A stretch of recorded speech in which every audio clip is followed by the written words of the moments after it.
Geneva, Switzerland. My name is Rada Sadki. I'm from the Geneva Learning Foundation, and I'm honored to be here with Charlotte and Boo. Charlotte, how is it going? Are you ready for this special event, the celebration of World Immunization Week? Yes, Reda, I'm doing great and absolutely ready. And I want to say hello and warm welcome to everyone. Look forward to effectively starting today's event. And we don't have a photo card yet for her, but Maria Monzon is also with us, connecting from Argentina. Maria, how are you doing? We're 1 minute and 47 seconds away from starting this special event. Hi Rita, hi Charlotte, and hi everybody who's already here. I'm very excited to be sharing with all of you these amazing pictures that you have sent to us. So very, very excited to start. Great. And Maria, some of you know her, remember her as a leader in the movement for Immunization Agenda 2030. And she's now helping us with getting ready for Teach to Reach 10 and was actually doing a lot of the work involved in preparing this special event. So really want to recognize and acknowledge her contribution as a scholar, as a TGLF scholar, and as a member of the TGLF team. So we're 1 minute away from counting down. Let me just provide a little bit of context. Immunization Week in most countries is now over, but we are holding the celebration today because we invited you to share a photo showing your daily work. And it turned out that we received, you'll see exactly how many photos, but an impressive number of photos. And we are 42 seconds away from beginning to share them with you. It's a real pleasure and honor to be here. And we are doing this with you. And we have been doing this now since 2022, 2021 as well. You'll see there's a lot of recollection of COVID. Many of the other key themes that have marked their lives have been milestones for immunization staff you'll hear and see today. We're really looking forward to this session as we count down, and you'll be hearing voices from as many different countries as we can. We hope to be able to show you all of the photos. Here we go.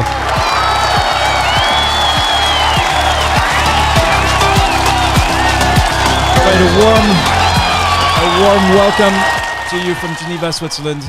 My name is Rada Sadki. I'm here with Charlotte and Boo. And this is, of course, a World Immunization Week celebration. Will be your co-hosts today. If you have poor connectivity, do not fret, do not worry. You'll be able to listen and watch and download everything that we do today. We'll also be sharing the full set of slides of all the photos that we've received. And in fact, I can invite you already to share. If you have not yet discovered these two collections of photos, It Takes People to Make Vaccines Work from 2022 and The Many Faces of Immunization, I urge you to go and download and look at these. But we're going to jump right in and we're going to start with to go to India, and we're going to turn to Subhir Prabhu. Subhir, a warm welcome to you. Please do introduce yourself. Hi Reda, hi everyone. All right, wonderful. I'm Dr. Subhir Prabhu. I'm Professor and Head Department of Community Medicine, Fadamullah Medical College, which is in Mangalore, Karnataka, a state in India. All right, wonderful. And we're going to start by showing the photo you showed. Now, it's got the world's longest caption, right? And that is fine. We love detailed stories. Can you tell us, are you wearing the blue shirt on the right-hand side? Yes, I'm the one on the extreme right. All right. And tell us, who are these individuals? Where is this happening? And what does this have to do with immunization? Yes. So this was part of the World Immunization Week celebration. So students of our medical college, the MBBS students, along with Asian Medical Student Association, had planned for a week-long celebration, which was addressed through a theme on addressing vaccine hesitancy and bridging the immunization gap. So these students, which were almost 50 in number across years, that is starting from first MBBS till final year MBBS, went to almost 7 outreach centers where immunization was going on. And they spoke to more than 250 parents and caregivers. They also did a small role play on how actually vaccines protect and save lives. So this is just a photo from one of the primary health centers, which we had addressed on 25th of April, 2024. And you know that the expanded program on immunization, the EPI program, is celebrating today its 50th anniversary. How long have you been involved with immunization yourself? I've been involved since 2012. I'm part of the national pool on training on vaccine and cold chain, as well as effective vaccine management for Ministry of Health and Family Welfare, Government of India. In fact, I just came back from Delhi, our capital, yesterday, after training almost 25 district immunization officers and state immunization officers on cold chain management. Wonderful. And could you tell us what is the hardest challenge you currently face, and what are you missing? What do you need to face this challenge? The hardest challenge what we had and what our team was trying to focus on was mainly the myths and misconceptions, which is overflowing in social media, as well as a lot of vocal vaccine deniers who are there in the community, about linking most of these side effects which are happening coincidentally after the COVID-19 vaccine, and attributing it to say that all vaccines are not safe.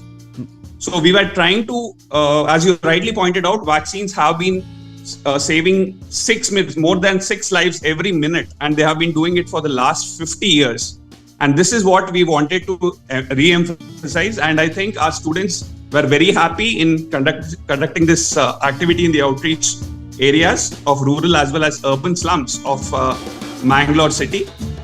Wonderful. And that was very eventful for me during this week-long celebration. Thank you very much. You're our first speaker. We're going to be hearing many different voices from all over the world on this World Immunization Week celebration. Thank you. Now next, we are going to travel to Ghana and meet Gifty. Gifty, are you able to speak to us?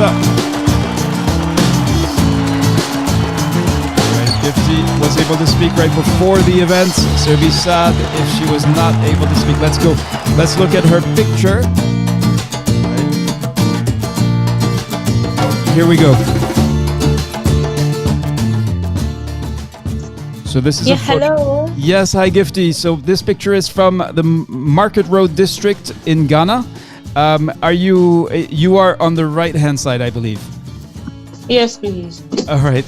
So tell us about your work, and as a committed leader in the movement for immunization agenda 2030, we've heard about the challenges you face and the specific work that you do with populations that have, let's say, special abilities. Can you tell us more about what's happening in this picture? What are you trying to accomplish? Okay, thank you so much. Yeah, so my name is Gifty Akushajigbe from Ghana.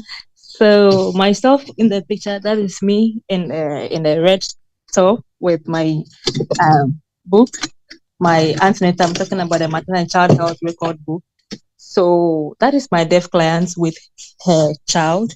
And we know that when we say vaccine works, yes, it works, and there must be inclusivity. So we are saying we have to do inclusive activities for everyone, including persons with disability. So as you can see, this my client actually called, and because I'm the only I'm the only interpreter for the deaf community, sometimes getting to them all the time to do the interpretation becomes a problem. So what we do is that even if I am not there in person to do the interpretation for her at the hospital, I still communicate with my nurse.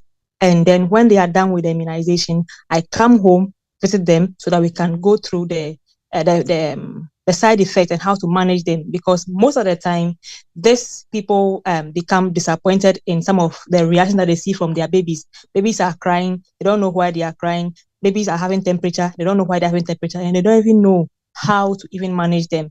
And it becomes a challenge, and it scares them. They are even scared, hey, is my child also going to be a deaf like me?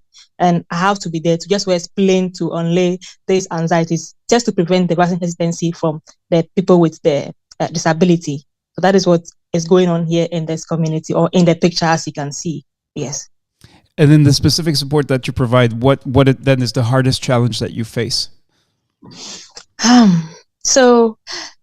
First of that challenge, as I think the other time we had a meeting, I said the same thing again, that being the only sign language interpreter here in the district is the hardest challenge for me. It's something I love to do, and I will never regret. I will never complain. But it's a challenge whereby, looking at our scattered environments, people are far to reach areas, and that shouldn't prevent this child from getting her vaccines or to be vaccinated. So you have to go far and near just to help, and that is sometimes a challenge. Yes. And you've contributed photos in previous World Immunization Week celebrations, Gifty. What have you learned from sharing photos? What's the point for you? Why take time to take photos and to look at the photos of other colleagues from all over the world? All right, thank you. So I will say that myself personally, working and then taking pictures of what I do, sometimes you need to sit back and then assess your work. You need to look at the photos that you are, looking at, giving you let me say you're out of work, looking at the picture that we took, you can just analyze your work for the day. What went wrong? What must you do to help? Yes. And then also sharing it like us in the whole world watching your pictures. Somebody might even comment to maybe doing maybe an add-up, trying to correct something or trying to add up to whatever you are doing. Like somebody said the other time that maybe we have to work with UNICEF, where they could actually design some templates where we could have easy readings for sign language, and that will be very fine at the hospitals for immunization. So that is why I'll be so happy when we share pictures. And the same way, I also learn from other pictures as well, because I'm like, oh, people are going far and near, just as I'm also doing, and it helps to encourage each other, seeing other people's pictures as well. Wonderful, wonderfully said as well. Thank you, Gifty. All right. Now, this is not our first World Immunization Week celebration. We've seen so many of you were here in 2023 for the World Immunization Week celebration, and 2022 during the first full learning cycle that led to really the launch of the movement for Immunization Agenda 2030. If you have not yet seen the two books, the two photo books, the collections of It Takes People to Make Vaccine Work and the Many Faces of Immunization, I urge you to do so. You can look on the Gavi website, where Gavi's Vaccine Works blog recently published an article about the many faces of immunization. We'll be talking today also about how we're in addition, alongside immunization, we'll be building towards other topics and themes, including climate change and health. But the first thing I want to say is also that we held in March a visual storytelling for health workshop with our first fellow of photography, Chris deBode, and he had some very specific advice for visual storytellers. Now, of course, immunization staff, most of you are probably not aiming to become professional photographers, but here was the advice from a professional photographer. Charlotte, could you share with us what Chris deBode told us? Yes, Reda, Chris told us that we are vulnerable. That photography is about our relationship with the world around us. He called us to have respect for what or who we photograph, and also to introduce ourselves. He said we had to take our time, go back to the places where you were before, find depth in your story, and be vulnerable. Thank you, Reda. Over. Thank you very much. All right. So here are the numbers for today's session. First of all, 50 countries, immunization staff from 50 countries contributed. And now this is the smallest number. The next one, in the last few weeks, we've had 828 photos shared. And then the next number is more than 10 times as big, and this is really an occasion to celebrate the strengths of this community of immunization and primary healthcare staff all across the world. 8,713 registered for this special event today, including 4,825 francophones. If you haven't introduced yourself yet, please do so now. We are many in number, and we're going to show also that from the 50 countries, here are the numbers of contributions, the number of photos shared from each country. You'll see another remarkable number indeed. Now, we're going to kick off to share a few of the slides, but before I do that, I'm going to tell you about what's going to be coming up. and that is something we call Teach to Reach. On the front line of climate change and health, we'll be making the connection from immunization to climate change and health and the range of other issues that will be discussed at Teach to Reach 10. Charlotte, what is the date for Teach to Reach 10, which will be our next major special event? Okay, so the 10th edition of Teach to Reach is going to be on the 20th of June, 2024. That's in about 43 days, Reda. All right, wonderful. And now we're going to kick off.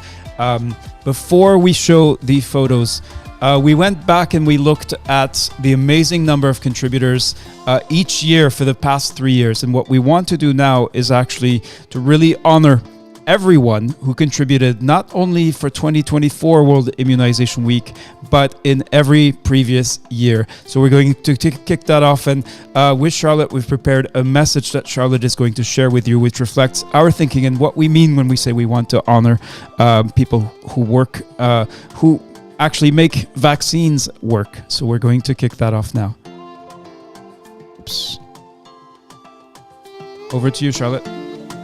So you'll see the Thanks, names. Reda. This is by first name with a country, and it's a long list, but do listen to Charlotte's words, and of course many of you will be looking to make sure your name is there. It is. Go ahead, Charlotte. Every day, thousands of health workers from Afghanistan to Zimbabwe get up and go to work with a single goal in mind: to ensure that vaccines reach those who need them. These are not the carefully composed and technically accomplished shots of the professional photographer. Rather, they capture a raw and authentic view of what immunization means in practice. The transport challenges, the concerned and loving mothers, the curious onlookers, the dialogue between practitioners and community members, the school children waving their vaccination cards, the reams of paper-based data. This is our third annual gallery of photos shared by members of the movement.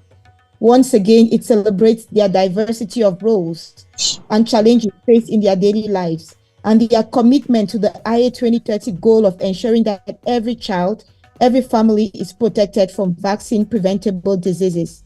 If we did it again, it is because we observed that visual storytelling had a profound effect across the movement. This effect may be hard to quantify. On its own, it certainly does not improve vaccination coverage. It has everything to do with how health workers perceive themselves and perceive the value of their own work. And yet, not just knowing, but seeing that there are colleagues across the world who are doing the same work, whatever the context, is heartening and inspiring. It can help strengthen or renew resolve and commitment. It can help make a difference and sustain it over time. At the end of a long day, every vaccination practitioner can return home, knowing that they have done their bit to make the world a healthier place and just might have saved a life. That is why today we say these are the true heroes of immunization, and we salute them. Thank you.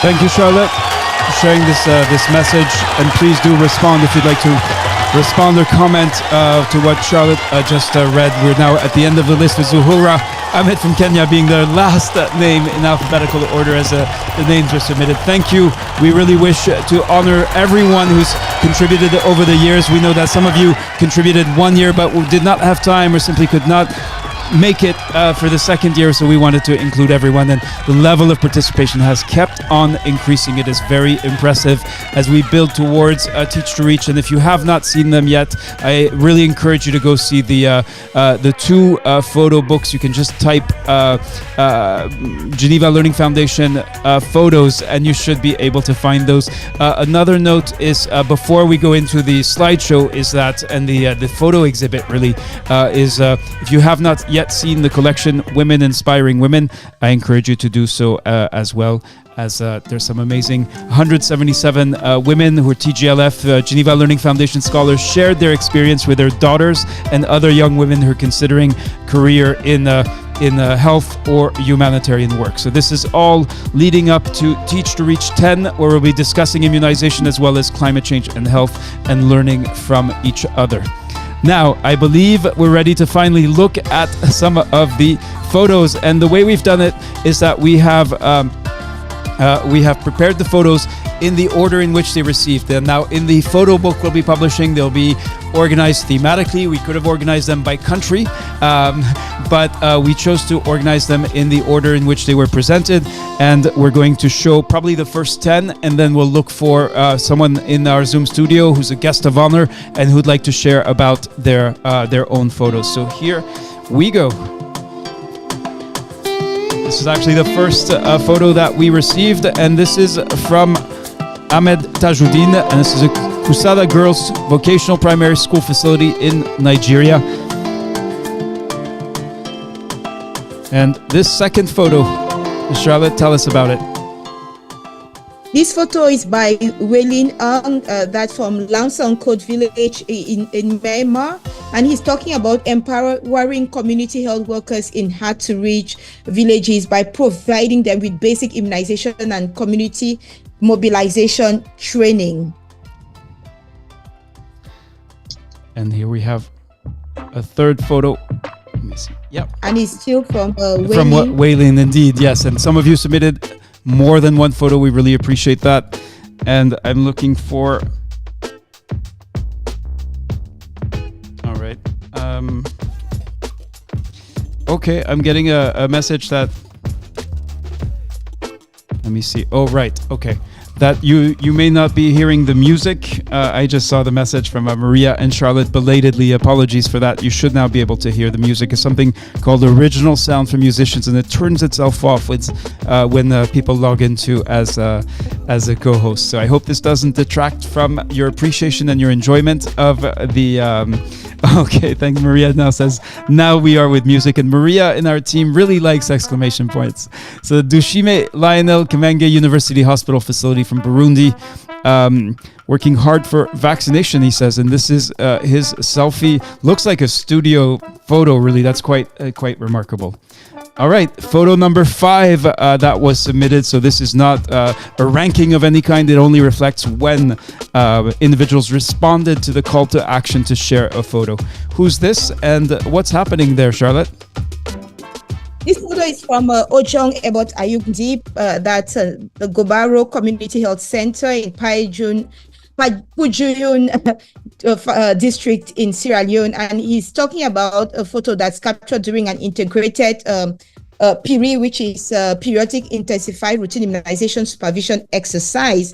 And with the district health staff, they were able to give a health talk on COVID-19 vaccination, as well as the tetanus diphtheria vaccination calendar to educate and vaccinate mothers. Right, and photo number 6, it's from Zainab Mohamed Shehu. From Koga Mabakin TT settlement of Kaguma, LGA Jigawa State District in Nigeria. And this is a measles and meningitis A campaign. So really that idea of integration. And he says, as a facilitator and health worker, she says, as a facilitator and health worker, I help the community to improve on immunization uptake at birth. Number 7 is also from Zainab, and she shows an exit interview during a fixed routine immunization session. Number 8, Charlotte. It's Mohammed Garif from Afghanistan, and he's talking about supervision of frontline health workers and training in May for National Immunization Days against polio. John Paul Makwak, photo number 9 from South Sudan, engaging community leaders during measles vaccinations follow-up campaign. And then we'll stop here with this photo again from Nigeria. And this is no surprise. Largest community of TGLF scholars who speak English, and very active and dynamic community. We really wish to honor it every time, as well as every other country that contributes. Charlotte, what's photo number 10? Short and sweet. From Benga Kinola, Ondo State, Nigeria. That's the monitoring of the number of unvaccinated children, contributing in sensitization. All right, wonderful. And now let's go back to these to our guests of honor who are in our Zoom studio with us. Who shall we hear from, Charlotte?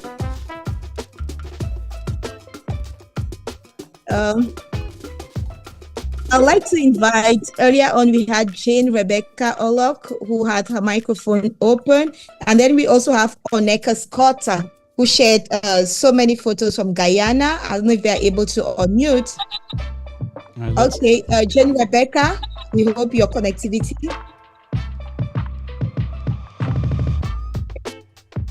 If not, we'll turn to Oneka. Oh, Jane Rebecca, I think we can barely hear you. We'll come back to you if you can check your microphone, and then we'll come back to you. Hello, can you hear me? Yes, we can now. Wonderful. All right. A warm welcome to you, Jane Rebecca Oluok. Please do introduce yourself. Remind us who you are and what you do, and then we'll show your photo, and you tell us all about it. Okay, this is Jane Rebecca Oluok from Kenya. I work in Bondo Sub-County, Bondo Hospital, where I do immunization at the Mother-Child Health Clinic. So in this photo, this is where I visited one of our orphanages within the sub-county, that is Grace Children Center, where we extended our immunization services through outreach so that we would also reach those children at the community, those children who are at orphanages, so that they don't miss immunization. So during that activity, I took some time just to play and interact with the children, and that is where we took that photo, so that the children will also feel that they belong and we love them, and we want to be friendly to these children so that when we visit them again for the immunization schedules and for the routine immunization, they don't feel that we are just coming to give them the injections, and the injections are painful, but we want them to feel loved. We want them to feel part of the community. We want them to know that we are baby friendly and we are not just giving injections, inflicting pain, but we want them to survive through immunization and to protect them from diseases. Wonderful. Thank you very much indeed, Jane Rebecca Oluok. I have some questions for you now. The first question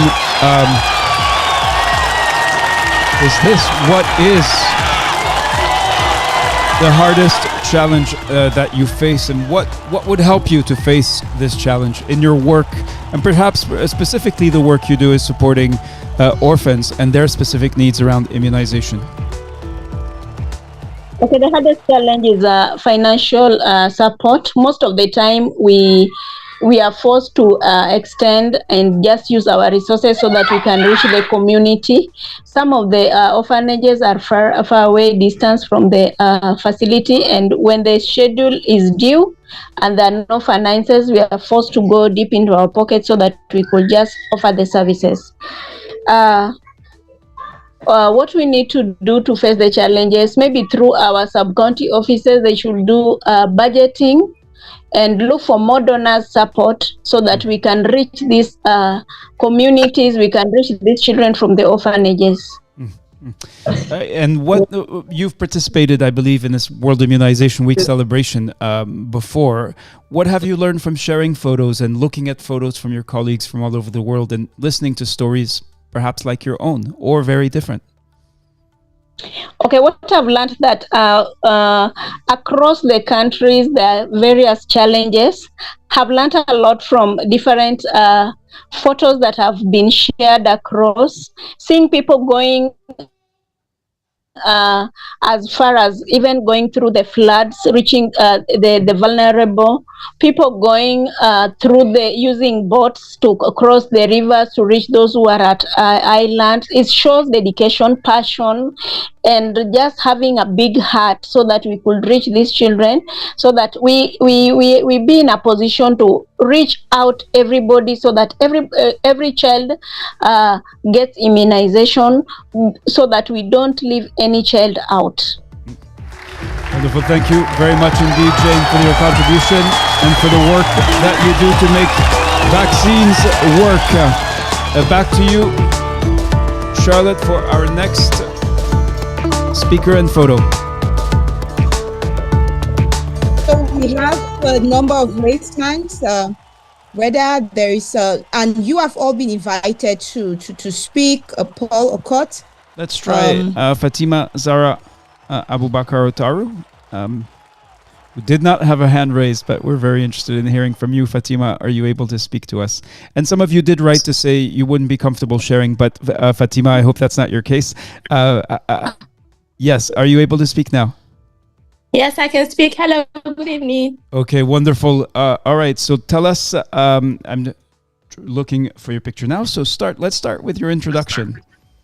Hi, my name is Mrs. Fatima Zara Abubakar Otaru. I'm a public health lecturer at College of Health Technology in Bauchi State. My contribution to immunization is basically through education. Okay, wonderful. Tell us more about that. What we thought was interesting was you were part of a number of people who shared a selfie, and this is a very smiling, very happy photo. We're wondering, where were you? What were you doing? How does this relate to World Immunization Week and making vaccines work? Can you tell us about that? Well, most times I'm actively in class teaching, so I don't even have the time to say I'm taking pictures or taking selfies. So this one was actually taken on my birthday. So I just decided that, okay, yes, though we are health professionals, it doesn't just mean that we have to always look sad or we are always like very busy and not showing our true selves as human beings, because regardless of our profession and how we contribute to health or contribute to our field as public health professionals, we are also individuals in our personal life. So, and my contribution to immunization is always based on the fact that I need to enlighten people, because we live in an environment, especially the core northern region of Nigeria, where we still have people that are not enlightened. Even the educated people, because they always say education, but education does not necessarily mean enlightenment. So people need to be enlightened in regards to this immunization thing or everything relating to public health. So my own contribution, basically, as I said, is through enlightenment and education, and we just have to keep ringing it in the ears of the children, in the ears of the students, in the ears of parents, that this thing has positive impact in the body. It's not, we should stop the agenda or listening to the narrative that it has more negative impact in the body. No, I'm also a microbiologist. My first degree is microbiology. So I know the origin, I understand the origin of what immunization, which are the attenuated diseases which we are inoculating into the body. I have to like go down to the grassroots, explain it to them in their languages, explain it to them in whatever fun way to make them see that, yes, we are health workers. We want the best for you. At the same time, we want the best for ourselves, because whatever it is, when a community is immunized, it's called the herd community is immunized. You can't just say, so it's beneficial to everybody. Right. We just want everybody to be immunized. That's just how my contribution is to immunization. Thank you, Fatima. Thank you. Can you tell us what you've learned from sharing photos and seeing photos of your colleagues who are out in the field, including hard to reach places, including all over Nigeria and all over the world, making sure that children and their families are protected from vaccine preventable diseases. Specifically from looking at photos, why take the time to see what other colleagues are doing and how they're doing it? Oh, looking at seeing other people do their work just keeps on motivating one to know that everybody is trying their best to see that we all collectively achieve the same goal, which is trying to see that everybody is immunized and knows the positive effect of immunization. So when I see others, we all cannot be on the field. That's just the truth. So this is what we call division of labor, and we all have to play our part in ensuring that whatever it is that we are doing, we all focus on the main goal, which is to see that we develop a healthy community or a healthy society. Indeed. Thank you very much, Fatima. All right, wonderful. Let's this is our World Immunization Week celebration.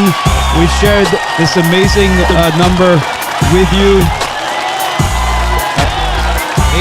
8,713 registered for this special event, 4,825 Anglophones. Our next speaker, way too many photos, images to show in a short time, so we're going to focus on hearing your voice and listening to what you have to say about the photos, why you shared a specific photo, what's meaningful about it. And I believe our next speaker is Kamran Khan from Pakistan. All right. Hi everyone. This is Kamran Khan from Pakistan. Warm welcome to you. So you sent in this photo of a field visit to Matamugalkal district, Charsada. Tell us first, introduce yourself, and then tell us more. Tell us what's the story here. What's happening? What are you doing? Who are you speaking with? Why is there someone who looks like a police or military officer? We'd love to know the story behind this photo. Thank you. Thank you. Thank you giving me the opportunity. My name is Dr. Kamran Khan. I am from Pakistan, province Khyber Pakhtunkhwa. This picture shows one of our polio campaign in KP in district Charsadda. After giving after completing pre-campaign activities like training and other activity, then we go for supportive supervision of a team to the field. This is one of the Union Council Mata Mughal Khel, which is in hard to reach area, very far flung area. In this activity or in this picture, it shows that I visit field. I paid a field visit to the team, giving them supportive supervision, on the job training, and moreover, I also mentioned here that the security situation in this area is hard. So the military's a company team, the government on the polio eradication activities giving security and every such type of arrangement to the polio team in order to reach to the hard to reach area to the children. So in this activity is a supportive supervision on the job training and also providing support to the team to reach those families who are refusing to the polio vaccine. All right, very, very interesting. So, you've heard the questions already. First of all, what is the most significant, the hardest challenge that you're facing, and what do you need in order to face this challenge? Generally, security. One major issues in KP in Pakistan is security militancy. So the team also from consistently they are facing security. And another type of challenge we are facing problem in polio eradication program. These are volunteer workers and they are getting very small pay for this polio campaign. So we also face challenges in identify teams on such a low stipend and in order to reach or the children are to complete the polio campaign. So one is the security and the other is like the very minimum stipend for these volunteer polio workers. Okay, wonderful. Thank you very much indeed. And can I ask you maybe that last question about looking at these photos of your colleagues from all over the world? They may be facing challenges that are similar or different from yours. How is that helpful to you? How can that help you make a difference? Okay. One of the picture I have saw, I think it's from Nigeria. One challenge we are also facing that some of the parents are refusing to the polio vaccine. So oftenly we reach the father to the of their children, and I saw that they are also working on to motivate the mothers through females. So I also learned that not only the father but the mother sensitization is also important. All right, thank you very much indeed. Now, I want to acknowledge. I noticed in the chat. I don't think we've seen. We've shown this yet. There's a lot of discussion going on inside our Zoom studio where we have our guests of honor. So the individuals who contributed photos and our partners that I want to acknowledge and recognize as well. I see a strong presence from Fort Portal. So please do convey our best wishes to Tusime from Fort Portal, Uganda, and colleagues and volunteers from his organizations. We don't usually do shout outs like this, but I think we'll make an exception in this case. Thank you very much indeed to our speaker. Back to you, Charlotte, to guide us to our next speaker and photo and story. So, Reda, we also have amongst us probably people who are already unmuted. There is Okech Michael and Ehsan Ahmed. David Afolabi as well. So we'll start in Pakistan. We can come back to David, and I'd like to encourage the women who deliver vaccines who are in the room and share their photos to also raise their hands. So over to you, David. Yeah, good evening. Let me use this opportunity to say a very big thank you to Reda and Obo for this assignment. It's very worthwhile. I'm glad to be here as well. As you can see, this is my picture. I am in monitoring and evaluations to one of my facility in the local government, because I actually make provision and I make planning for almost 38 health facilities in my local government right there in Oyo State, Nigeria. So I was on monitoring and evaluations to one of the facility, which is called Ayegun Primary Health Care Center. Here I am checking their solar direct drive where vaccine is being kept. So I'm checking the potency, the temperature of the equipment to see that temperature is potent, and then good vaccines is given to the end user. That is exactly what I am doing here. Thank you very much. Thank you very much. Cool. We know about the importance of cold chain. David, can you tell us what is the biggest challenge that you're facing currently in your PhD facility at Ayegun? Oh, thank you very much. You know, majority of the health facilities in my areas, they are rural communities, and we are facing a lot of challenges in terms of mobility. That's number one. Secondly, we are facing a lot of challenges in terms of inadequate staffing of the trained staffs that will actually give immunizations to children. You know, in immunization activities, there are different strategies. We need to do some at the health facilities. That one is called fixed post. And then we need to do another one in the community. That one is called outreaches. These outreaches is facing a lot of challenges because it is not all that funded. And then because of the inadequate staffs, trained staffs that can actually do these services, we are unable to reach down to the far to reach community where we can actually, you know, meet these children in their villages. So this is one of the challenges we are facing as far as immunization is concerned. Thank you. Thank you very much indeed. I'd like to, Charlotte, if you'll allow, to go to Annika Scott. We have not visited Latin America yet. Dear Annika Scott, are you able to speak? You may be out in the field, or you may be not. Let me see. I think she just dropped off the call, so probably is not in a position. She's still here right now. Let me see. She's still here, but she's not able to unmute. It looks like. All right. So we can turn to Margaret Afriye. All right. That's already on. Okay, wonderful. Yeah. Margaret, can you hear us? Yes, I can hear you.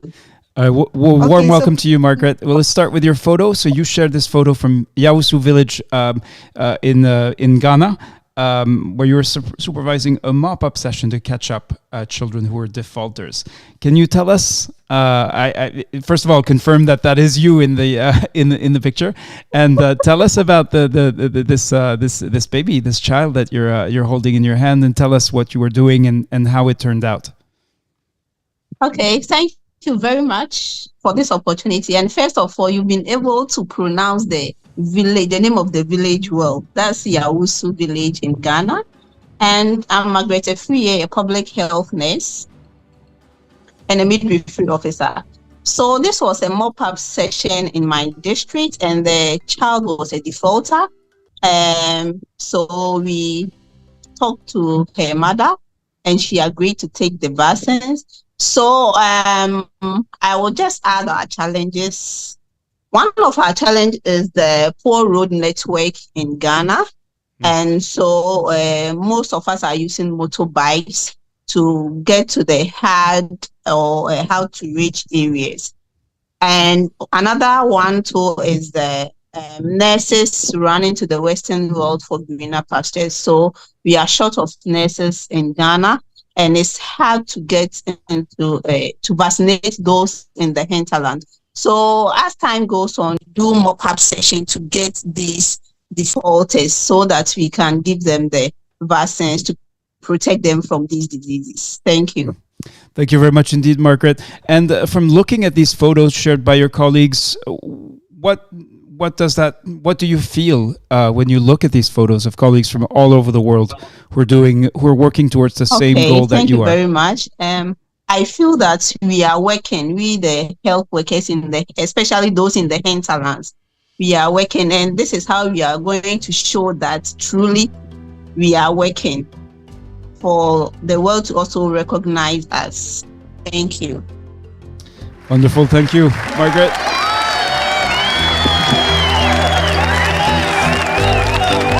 All right, Charlotte.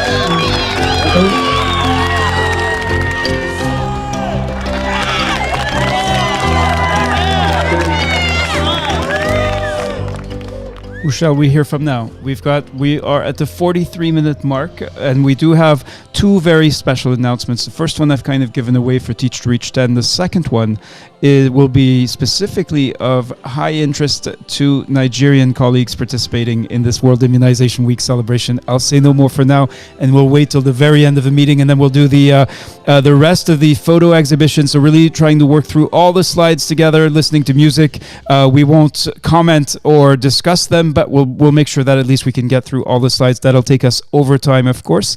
Back to you, Charlotte, for our next speaker. Sadaf alias, whose mic is already unmuted. Yes, I can hear you well. Okay, over to you. Okay, my name is Dr. Sadaf Riaz. I'm from Pakistan, working as an monitoring and evaluation officer, expanded program of immunization from Punjab. This picture was taken on the commemoration ceremony of World Immunization Week.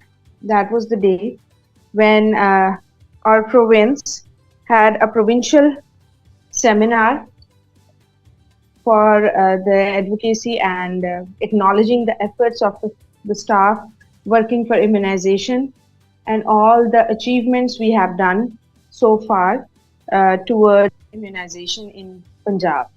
So this was the backdrop on that, or the picture wall, you can say, and I'm happy to share it with you. It was a great thing that you connected with me and asked me if I can share my experience and my passion for immunization with all the people here on this forum. Wonderful. Thank you very much indeed, Dr. Sadaf Alias, for this contribution from Pakistan. Can you tell us what is the hardest challenge that you face in your work in immunization, and what do you need? What are you missing to be able to face this challenge? Being working as a monitoring and evaluation officer, what I have observed that because there's a low literacy rate in Pakistan, so awareness about immunization to the caregiver is very limited, and their understanding towards the importance of immunization definitely reduces with the lack of knowledge.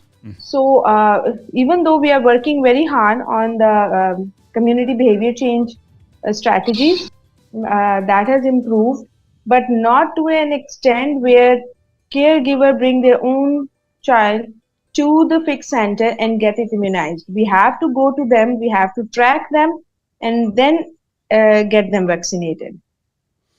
All right. Thank you very much indeed for this contribution. Back to you, Charlotte, to hear our next, to identify the next speaker. Philip Nankong, whose mic is already unmuted as well. Okay. Yeah, thank you very much for this great opportunity. My name is Philip Nankongawelana. I'm from Ghana. I am a public officer specialized in disease control and currently working in the western region of Ghana. The picture was taken from one of the communities in western region called Nyambechere. It's one of the cocoa settlements that is very difficult for them to access immunization. So during a mop-up exercise, I took the pain to take the nurses. So I am the one with the shirt with lines on it, and then a public health nurse with the red shirt, and the children and their mothers from the community. So we went there to provide immunization to them, and also for those people who are in the second year of life to get a catch-up after missing the first doses. So the immunization was carried out successfully, and you can see after the mothers were happy that we were able to visit them in their community to provide immunization to them. This came with a lot of challenges. One of the major challenges was the road network and then the finance to move around to these communities to be able to provide immunization to them in their doorsteps. So currently, apart from this, we also did another vaccination on priority populations with the JSI, PEPFAR, Ghana under the COVID-19 vaccination program. So I'm also specialized in dealing with priority populations like FSWs. We deal with ghetto. We have some group of people, ghetto societies where we go to, where those people into drugs, then we vaccinate them. So currently, this is the little I have about the picture, and thank you and over. Thank you very much indeed, Philip Awalena Nankong. Thank you. All right, I see. I do need to turn to Charlotte to make that determination. Who's next, Charlotte? And how are we doing on the balance between countries and genders? Whether we have Nicholas Bleedy, whose microphone is open, all right, may not have a picture in, but okay, Kelly has something. In that case, Nicholas, a warm welcome to you. First, introduce yourself and tell us, from listening to these stories, from seeing these stories of your colleagues doing work, actually making vaccines work. What have you learned from seeing these photos? And then we'll talk about you and your challenges. But first, do introduce yourself. Thank you, Reda. My name is Nicholas Bleedy. I work for the National Immunization Program of Liberia as the Deputy Program Manager. I'm happy to see a couple of my colleagues from around the world across the globe contributing immensely to the survivability of the children across the world. You know, immunization is the greatest public health intervention to avoid the many vaccine preventable diseases that claim the lives of millions of children across the world. So I'm so excited that many of my colleagues are contributing their quota despite the odds, the challenges we face, both in the fields and on the physical job, whether you are at the national level, you are at the peripheral level. The work is always commending and demanding. So we think that what our colleagues have shown and what they are committed to doing is something that's going to help us protect the lives of children who should be future leaders tomorrow. And what's the hardest challenge that you're currently facing? What would you like to tell your colleagues about that challenge? So one of the difficulties peculiar to my country is working in the hard to reach area. You will bear with me that the persons who are disadvantaged in terms of rural connectivity, especially during the wet weather, the rural siting, those persons are at the most needed, and working with them gives them that type of confidence and it builds a trust. So usually doing our routine exercises, especially for supervision and mentorship, we all would like to place more emphasis on those hard to reach places where many times they are cut off from basic social services, including immunization services, either because of natural phenomenon, the rain flood, or because of natural barrier like overflowing of a river that separate them from the rest of other communities that that have more access to vaccination. And of course, the essence of vaccination is to improve access and utilization. So when we have people in hard to reach area, these are people of maximum concern. Now that Gavi is focused on children who are zero dose and having missed opportunity, I think that's where we need to place more emphasis to get those children vaccinated and protected against vaccine preventable diseases. All right, thank you very much for this contribution. Charlotte, back to you. It would be great to look at another photo from a country perhaps that we haven't heard from before, but this is this is not something we control and we don't want to control it. Who shall we hear from next? Yeah, right. It's difficult to hear from a country we haven't heard from, especially if you are going by the hands that are raised. Yep. But I see Kathleen Akoshile, who already has a mic unmuted. So, and I'm sure she has a photograph. So hello, everyone. Hi, Caroline. Wonderful to hear your voice. Hi, Charlotte. It looks like you did not contribute in 2024. Not to put you on the spot, but tell us. Sorry, I didn't contribute in 2024, but I'm so much enjoying all the pictures that have been shared and from my colleagues all over the world. The Geneva Learning Foundation, it's really going places, and I can see us learning from one another, and then also learning how to deal with problems that some are common to each and every one of us. It's a good work that you are doing, and I wish you well.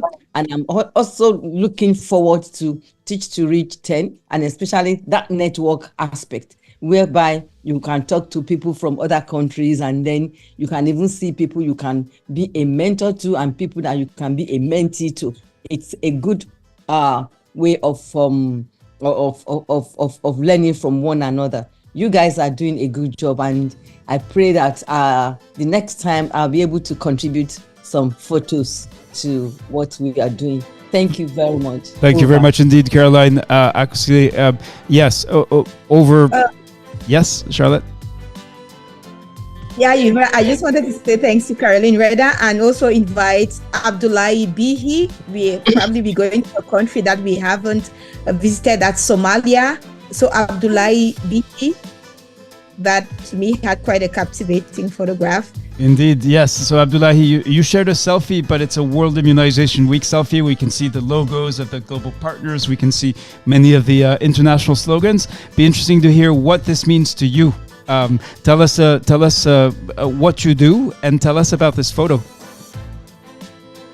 Thank you. It's really a pleasure to attend this such important meeting. This is the first time I've attended, and I really appreciate for you for the organizing this one and other professional health workers who are making difference to the people around the world and the children, vaccinated children. My name is Abdullah Bashir Bihi, and I work with Save the Children and as a project manager for immunization project funded by Gavi. This photo tells us that the kick-off of Immunization Week in Chilab Health Center in Garawa district of Puntland, Somalia, where the Minister of Health and Save the Children have kicked off the Immunization Week, where several teams, EBI, immunization outreach and mobile teams were working on rural, urban, and other remote and hard-to-reach areas to reach more children who are under-immunized or zero-dose children who live in rural and other and hard-to-reach areas in Puntland of Somalia.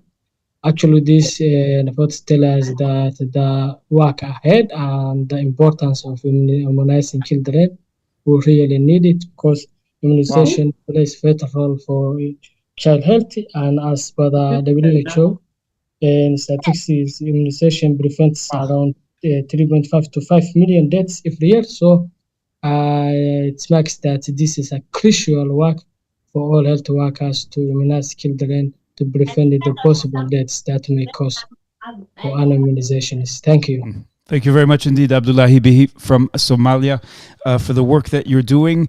I see Imran Khan is another contributor. Perhaps we're running out of time here, and what we're going to do is you heard Caroline Akosile tell you about Teach to Reach 10. I'm going to tell you more about it and give you some news we haven't shared anywhere else. And for Nigerian scholars, we have a very special announcement we've been waiting to make, and they're finally in a position to make. We'll be meeting with the ambassadors and so on. So don't go yet, all right? And then we'll be finishing. We'll take as long as we need to actually go through all of the photos, so you can see all of the 354 photos that have been shared by Anglophones, and we'll be translating the French ones into English and sharing that as well, but not today. So that is the situation right now. I'm hoping we can hear from Imran Khan. So we have heard indeed from Pakistan, but we love to hear about Pakistan. And so you shared this photo. Imran Khan, please do introduce yourself and then tell us what's happening and the work you're doing. Thank you so much, Radhika. My name is Dr. Imran Khan. I'm working as a divisional officer EPI in Khyber Pakhtunkhwa, Pakistan. Nice to see you after a long time. Initially, I attended 2 sessions with you in 2023. And that time you were looking young, and now you are old.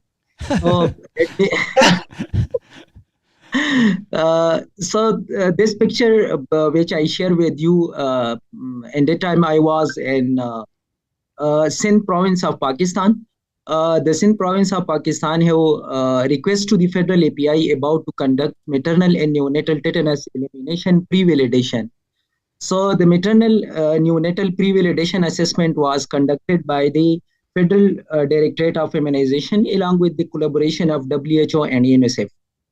The aim of this assessment was to evaluate the readiness of Sindh province for MNTE elimination.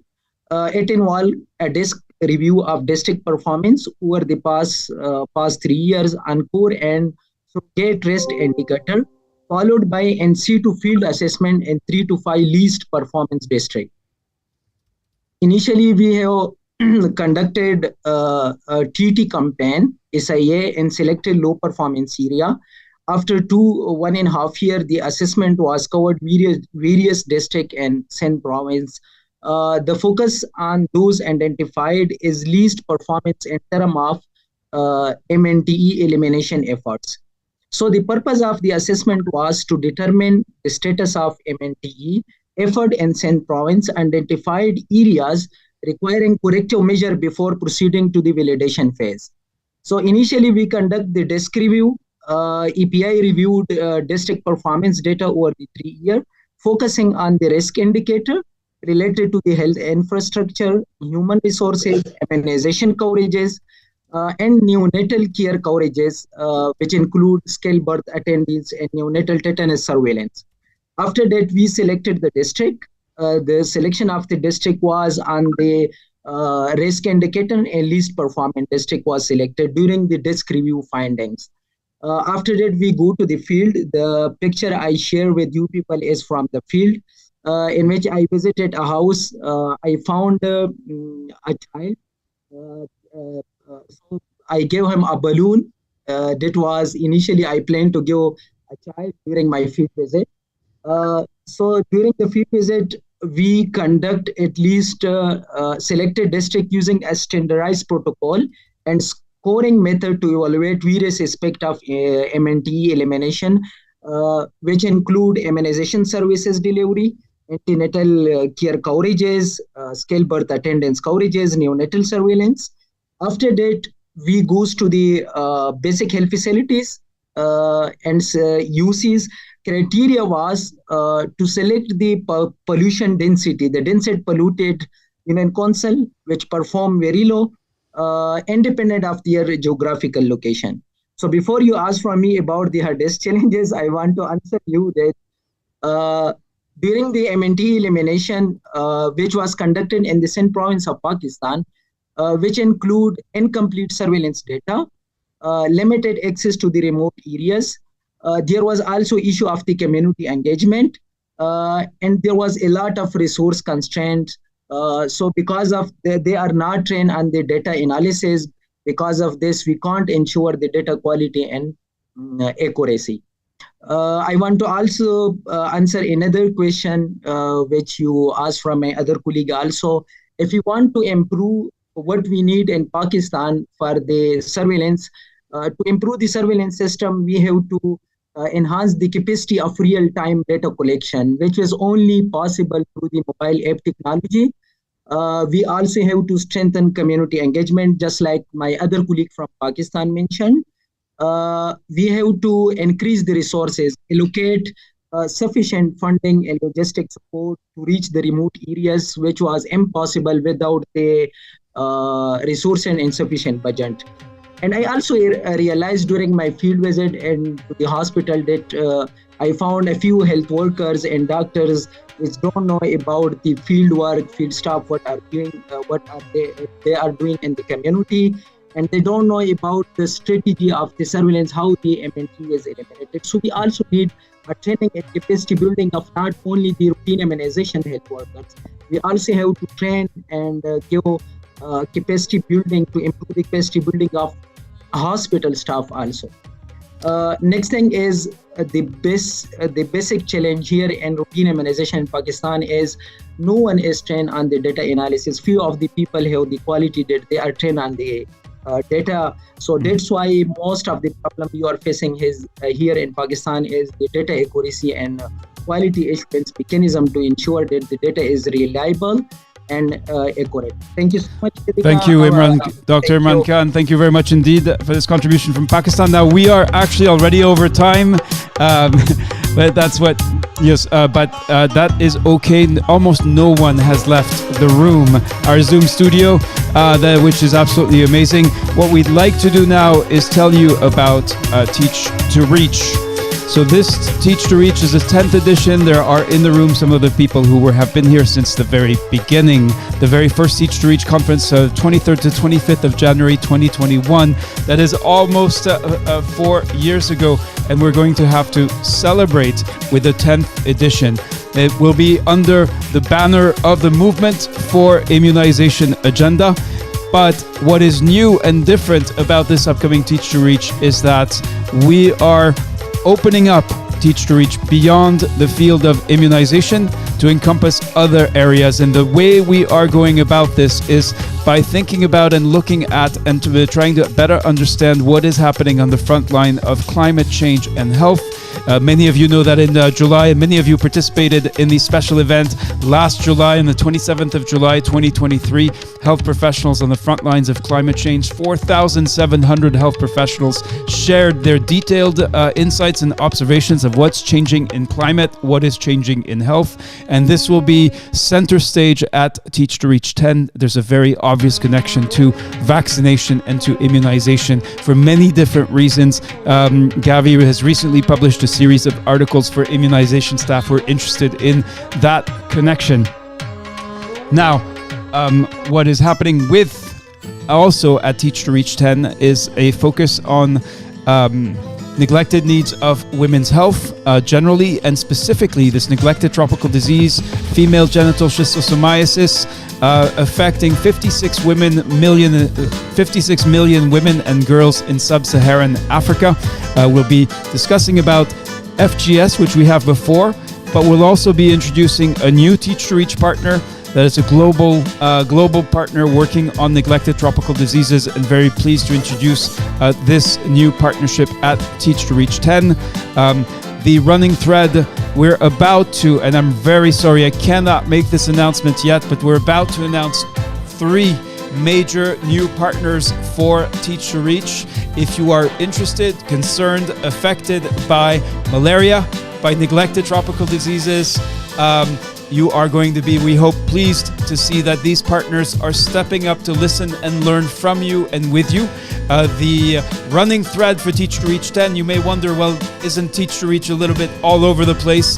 The running thread and the connection between all these different issues is the Manifesto for Global Health. It's an open source document that's been elaborated by over 1,000 300 health professionals, including many Teach to Reach participants. So the next step after this special event, after World Immunization Week, the next milestone and the next special event really is Teach to Reach 10. We hope you'll be there with us as what is now a tradition, we can say, is that the Women Who Deliver Vaccines Collective will be opening Teach to Reach 10 with their message, their perspective, their views and insights. We'll be discussing neglected needs of women's health as well as many other issues. Now, even though we are over time with Charlotte, we've decided that we'll extend. We want to share the images, photos with you. We'll be running through them with music. We won't be commenting or discussing them anymore, but we did want to share Teach to Reach with you. Going to share now the very specific instructions to actually join Teach to Reach and also share and help amplify Teach to Reach. So if you are with us in our Zoom studio, this is something that you can do right now. You don't have to wait or wait for another email. I just posted a link to share on WhatsApp. I'm going to show you what happens when you click on it. It's a bit of a strange link, but it works. It will share the invitation with all of your colleagues for Teach to Reach. So that is for WhatsApp. That is something, just click on that link and share with as many people as you think you would like to involve, to learn from, and be involved in sharing your experience with. The second link is to share on LinkedIn, and this is really the next milestone. Now, the other reason to follow the Geneva Learning Foundation on our social media is that we'll be sharing over the coming weeks. Maria Monzon and our team is working very hard to really share, publish all of the best images that we've received showing the daily work of immunization. That'll be across our social media channels. But for Teach to Reach, if you can go to this post right now, using this link. And just to say to Margaret Rukindo, it's not over yet. We haven't gotten to the best part of this event, which is the slideshow with all the photos. But I'd like to ask you to do 3 things if you are active on LinkedIn. The first is to like, the second is to repost, and the third is to make a comment. And so that is for those of you who are active on LinkedIn. If you are on Twitter, I'll share the link here for those of you who are in our Zoom studio. If you're not in our Zoom studio, you're watching on social media, you can usually find us, just type the Geneva Learning Foundation, and here you can, again, just look for the post and you can share, repost, and comment. That really helps us. It helps us reach more of your colleagues who can also, and this is to their benefit, the more health professionals participate in Teach to Reach, the more likely we are to learn and to find the right local solution that perhaps is somewhere out there that can help connect the dots between knowledge, know-how, and actually practice and getting things done. You can see this is also available on LinkedIn. Last one I'll share is Facebook before we launch the slideshow, the photo exhibition, really the third international photo exhibit of the Movement for Immunization Agenda 2030. So again, the same principle. This, in today's world, this is how we communicate. If Teach to Reach sounds like something you'd like to participate in or have found value from previous participation, we need your help to break beyond the circle of the people who are already convinced, who know Teach to Reach has helped them, to extend that to your colleagues and include them as well. I think that's it for the promo for Teach to Reach. I said there was one last announcement, and this is really a scoop, or we haven't announced this anywhere else before for the Nigerian colleagues. We are getting ready to make public the first immunization hackathon for children and families of Nigeria. We'll focus on sharing experience with fellow professionals to strengthen routine immunization. Don't look for this page yet. It's not public yet, but we're about to make the announcement and very pleased to be doing this in close partnership with UNICEF HQ and UNICEF Nigeria, as well as, of course, the National Primary Healthcare Development Agency. And they're grateful for the support and collaboration that has led to this initiative. Here we go.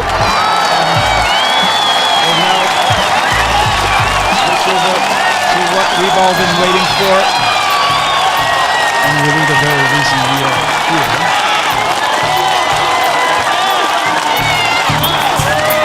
Here we go.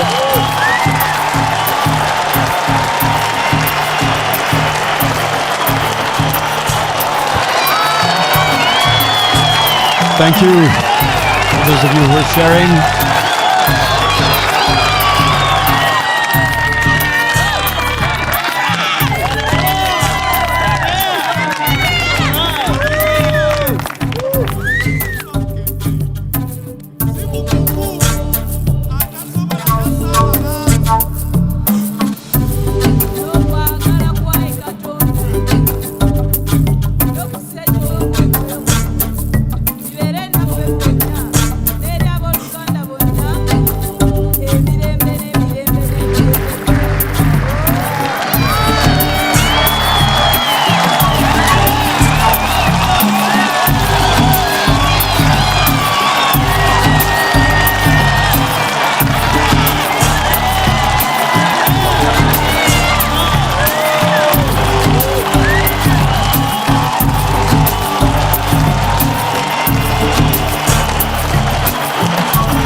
For those of you who've stayed to the end, thank you for honoring your colleagues by staying to watch each and every photo that has been shared. 350 shared by Anglophones, a grand total for this edition of World Immunization Week special event of 828 photos that were shared in a very short time span from 50 different countries, and the most amazing, the biggest number, 8,713 registered for this special event, including 4,825 francophones. Once again, thank you.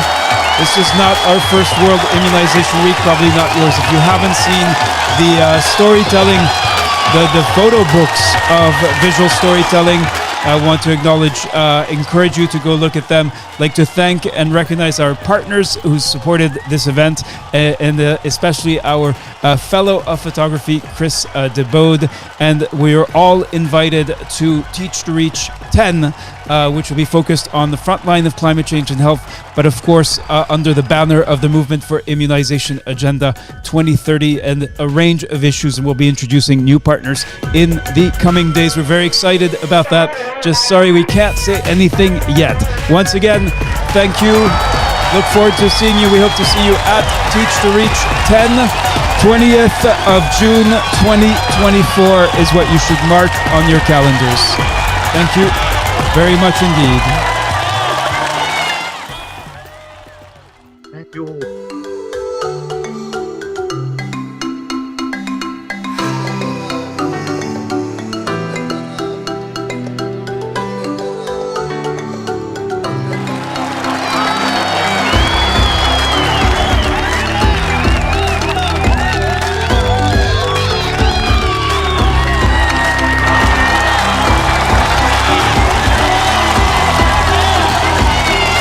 Last chance to leave a message. We're sharing the comments in our Zoom studio on screen. Thank you, Ibrahim Abdullahi Maikano, Asama Antoinette, Najib Al-Sadi, Carolina Kosile, This event is really the only reason we do it is for you and with you. It doesn't make sense without you. I hope that makes sense to you, and we hope you'll be with us in June for Teach to Reach 10 to learn more from each other. Thank you, Fatima. The honor was ours.